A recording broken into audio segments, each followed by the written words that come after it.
Social media, social media. What can we say about social media?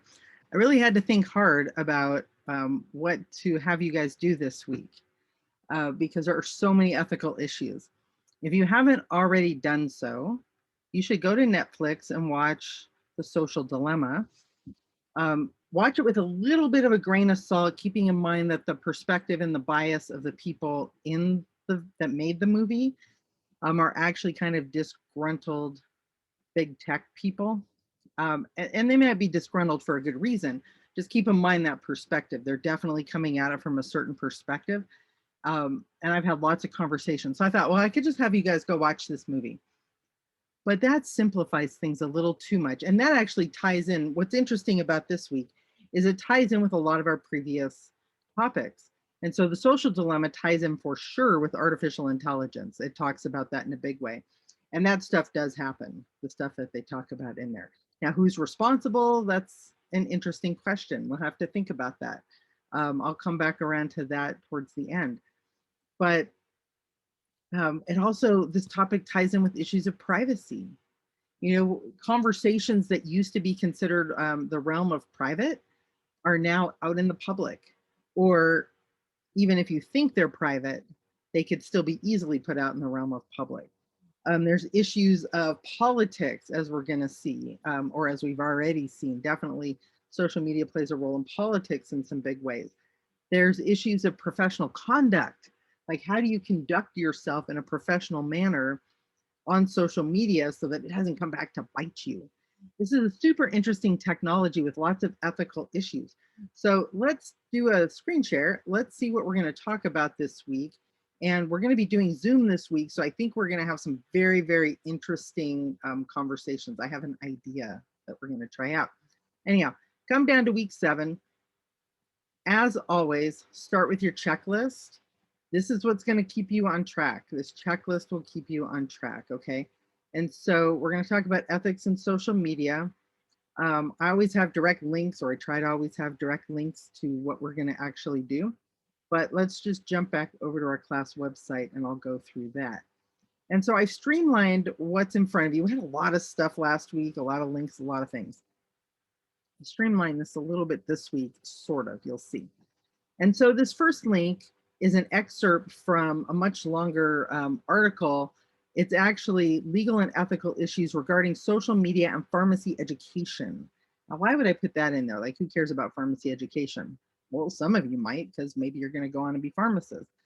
What's interesting to me about this is an actual paper that was written up to give guidance at a university level for how the appropriate use of social media should happen. And so it breaks it down into these 5 ethical questions. You know, who's viewing social media information? How is social media information accessed? What is the purpose of the information? There's just all kinds of different categories that we might not even think about. And so one of the things to consider, or one of the things to do when you read through this, is just to think, like, how on a professional level are they talking about using social media? What's the appropriate use of social media? And if you're interested in reading the whole article, because it actually goes into some other interesting details, there's a link down here. It's an NIH government publication. So I think you might find that interesting. You know, it's a little dated. It's about 10 years old. But as I was reading through this section, I thought, you know, this is all the same stuff to pay attention to avoid ethical problems in social media. And if you go to this link, and the video should be embedded, so I'll have to check on that. At least on my view, it was embedded. Anyhow, last year, almost exactly a year ago, Twitter and Facebook kind of had a face-off, okay? And Twitter decided to not run any political ads. The primary season was ramping up. They just decided we're not going to run any primary ads because Jack Dorsey, the CEO, said reach should be earned, not bought. So, and they threw the ball into Facebook's court.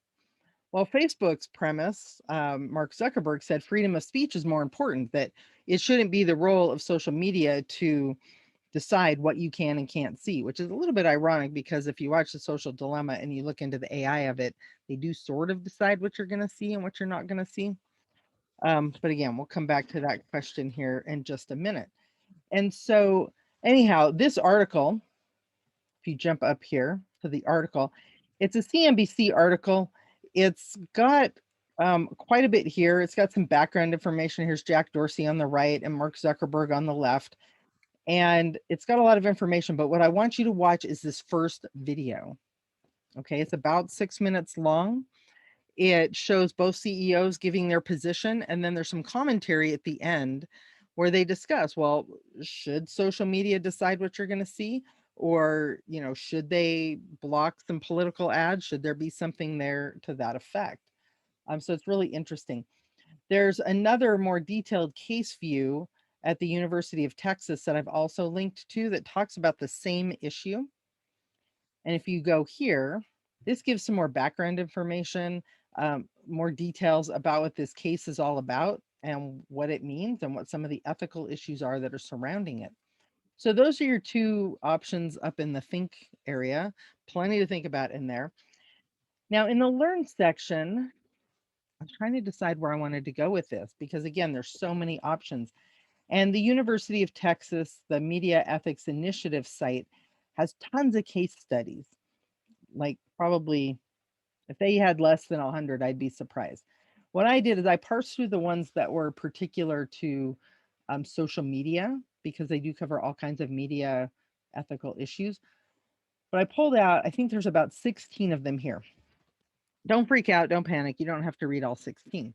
What I would like you to do, however, is to glance over, like maybe pull, I don't know, 5 headlines, 5 of these that you think would be particularly interesting, and then go to their page, click on the link, go to their page, and read over, just scan over the information there, and then pick 2 of them. So it's a process of elimination, right?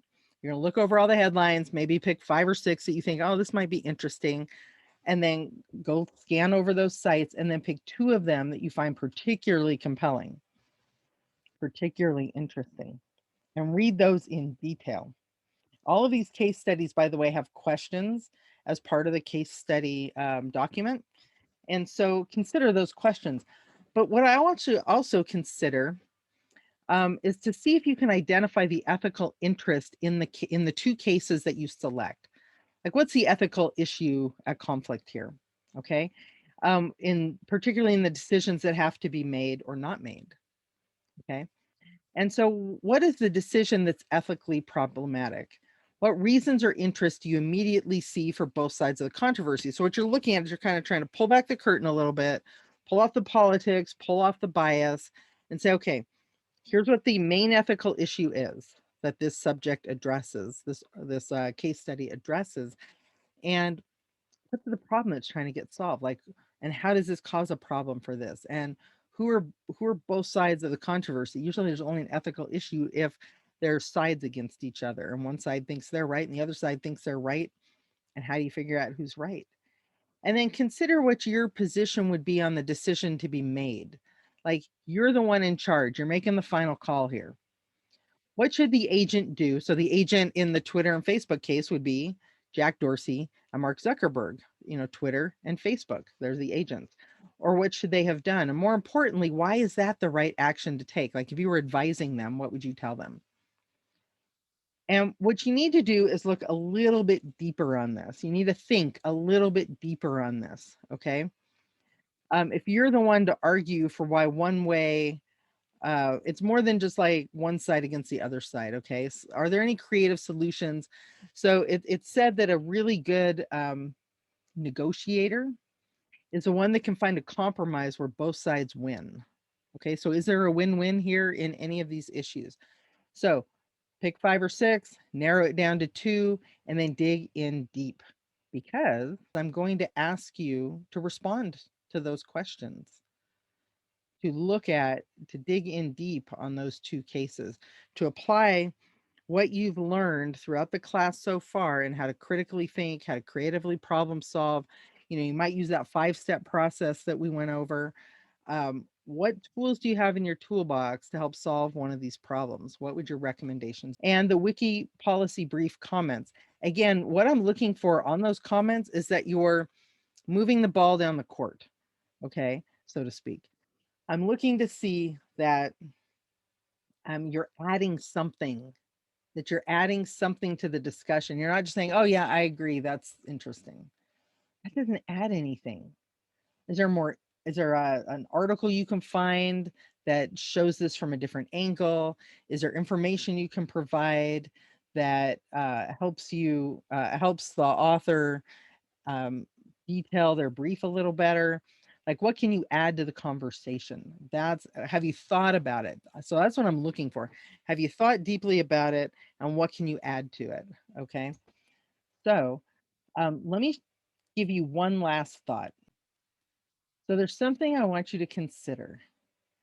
You know how social media works, by the way? Like, do you know they don't charge you for it? So you know how they make their money? It's always said, if you want to know the ethical issues, follow the money trail. Okay. They make their money off of ads. You all know that, right? They dish us ads, and supposedly the algorithms, and we're talking Google and YouTube and Facebook and Twitter and all of them, they all work off of this ad revenue based model. So they all dish up ads, and the idea is they get to know you really, really well so that they can give you ads for things you want to see. And I like that. I don't want to see ads for, I don't know, just dumb stuff that I don't care about. If I'm going to see an ad, it might as well be related to something I might actually want to purchase. Okay. And that's a win win. Talk about win wins. That's a win win. It's a win for me because I don't see irrelevant stuff. And it's a win for the advertiser because they don't waste their money on someone who's not going to buy their product. They're more likely to spend their dollars on people that might actually click the link. So that's all good. In the advertising context, that's all good. I have a question for you. Is the algorithm that gives you the ads you want to see also effective in showing you the ideas you need to consider? Because I think this is where people have trouble with social media. And this is the thing that the social dilemma didn't fully touched on, but it didn't fully articulate. Is the algorithm, because it's all algorithms, it's all AI, that gives you the ads you want to see, also effective in showing you the ideas you need to consider? The whole premise of the algorithm is to show you more of things that you already clicked on. Okay, to show you to build your profile based on things you clicked on. Does that become an echo chamber? I mean, that's good for advertising, but is it good for ideas?